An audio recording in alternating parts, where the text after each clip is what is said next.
భారతదేశం పహల్గాం ఉగ్రదాడి ఘటనలో షాక్లో ఉంది.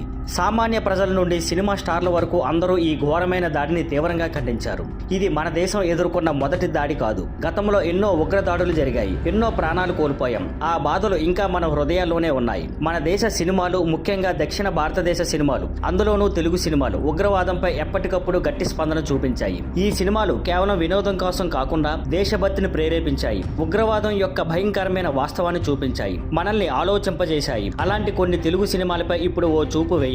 ఖడ్గం దేశభక్తిని నిలువు దర్పణం. దర్శకుడు కృష్ణవంశీ రూపొందించిన ఈ చిత్రం ఉగ్రవాదుల క్రూరత్వాన్ని చూపించింది. శ్రీకాంత్, ప్రకాష్ రాజ్, రవితేజ చేసిన పాత్రలు మనసులో నిలిచిపోతాయి. దేశాన్ని ప్రేమించే ప్రతి ఒక్కరిని ఇది ప్రభావితం చేసింది. ఆజాద్ మతం పేరుతో దాగిన ఉగ్రవాదం. నాగార్జున కథానాయకుడిగా నటించిన ఈ సినిమాలో రఘువరన్ ఉగ్రవాదిగా కనిపిస్తాడు. మతాన్ని ఆశ్రయించి ప్రజల్ని మోసగించడాన్ని ఈ చిత్రం అద్భుతంగా చూపించింది. టెర్రర్ పోలీస్ కోణంలో నిజమైన సందేశం. శ్రీకాంత్ పోలీస్ ఆఫీసర్ గా నటించిన ఈ సినిమా ఉగ్రదాడిని అడ్డుకునే యత్నాన్ని చూపుతుంది. కమర్షియల్ గా పెద్ద విజయం కాకపోయినా గాఢమైన భావోద్వేగం మరియు నిజాయితీతో కూడిన కథనానికి విమర్శకులు ప్రశంసించారు. అమ్మ చెప్పింది త్యాగానికి ఉదాహరణ. సర్వానంద్ నటించిన ఈ సినిమా ఒక సాధారణ వ్యక్తి ఎలా నిజమైన హీరోగా మారతాడో చూపిస్తుంది. తల్లి కొడుకు మధ్య బంధం ఈ సినిమాకి గుండె నిండే ఎమోషన్ ఇచ్చింది. మేజర్ నిజమైన వీరుని కథ. అడవిశేష్ మేజర్ సందీప్ ఉన్నీకృష్ణన్ పాత్రలో కనిపించిన ఈ సినిమా 26/11 ముంబై దాడుల్లో ప్రాణాలర్పించిన హీరోకి నివాళిగా రూపొందింది. ఇది భావోద్వేగంతో పాటు స్ఫూర్తిదాయకంగా ఉంటుంది. గూఢచారి రహస్యంగా దేశ రక్షణ.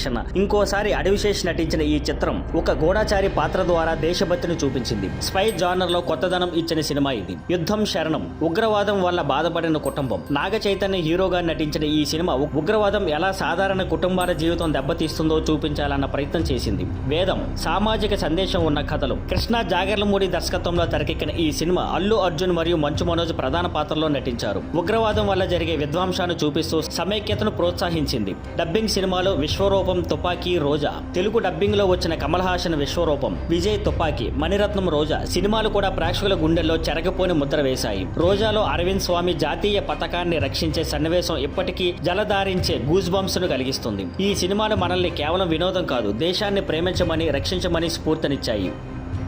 Thank you for watching. Please like, share and subscribe.